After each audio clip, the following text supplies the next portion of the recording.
And where would you get an idea like that? From Mickey Diamond. Mickey's dead. I would know. I killed him. Are you forgetting that I was also there? Right after you shot him and left the metro, his phone rang. I answered it. Why? Because I figured it might be the boss with some questions. When was it? I can't say for certain. As soon as he realized that I wasn't Mickey, he hung up. But I thought I recognized his voice. Miss Luke Spencer's. All from a 2-second call. Well, I mean, he does have a very distinctive pitch, and it's not like I haven't seen him in action before. I was all over the nurse's ball with his number and getting married in front of us, and not to mention I'd met him a couple of times at the gallery, remember? When he was with you. So, am I right? Is Luke our boss? Is he the one trying to take down Sonny Corinthos? You You find this funny? I do. Yeah. Luke Spencer was at the art gallery because he was buying art. Didn't you commission one of his sales?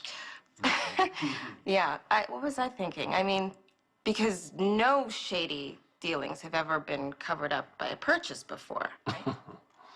Well, not in this instance. You sure? I'm sure. Okay. Because, and maybe my memory's a little fuzzy, but the first time Luke was there, when I caught you guys, well, I'm sorry, when I saw you there with him, something strange happened after he left. And what was that? I noticed a briefcase. In fact, it was the same briefcase that I'd given you the night before, stuffed to the gills with drug money. So?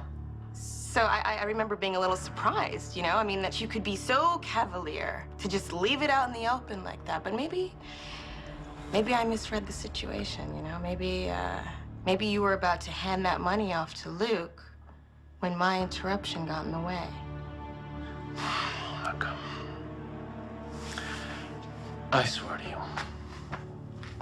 on my children's lives, my grandson and everyone else I hold dear, the man you heard on the phone is not Luke Spencer.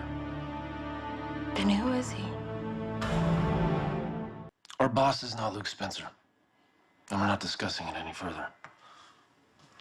You may not understand that, but believe me when I tell you, it's to your benefit that we don't. Fair enough. Hey, you can't blame a girl for trying, right? I get that. I mean, it's got to be incredibly frustrating not knowing who you answer to. Well, you know, it's more than that. I want in. I want to play with the big boys. I understand that. But believe me when I tell you, you do not want to get close to this guy. He's already cost me my relationship with Alexis. Did Julian admit to still being in the business? He's in it up to his neck. I broke things off with him for good. I had to. I'm sorry. No, you're not. You're right. I'm not sorry you're away from that drug dealer, but I am sorry you're in pain. Thank you. Alexis, you really do deserve better. That's what I keep saying to myself. And during the day, I almost believe it. Almost. All that moral certainty and the conviction that what I'm doing is right doesn't keep me warm at night. It's just